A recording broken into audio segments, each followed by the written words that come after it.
Hi, may gustong bumati sa inyong lahat ng mga fans dyan ni Daniel Padilla. May gustong bumati sa inyo at sigurado ako kikiligit kayo. Lalo na sa mga Daniel Rocks dyan.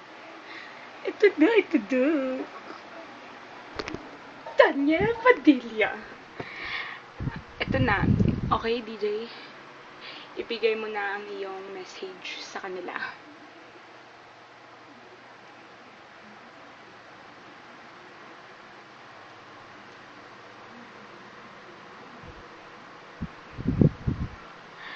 Grabe.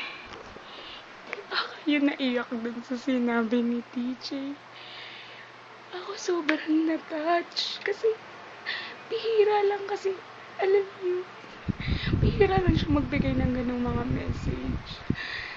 Salamat, DJ. Salamat. At kiss. Bye. Happy Matsuri Daniel Rocks.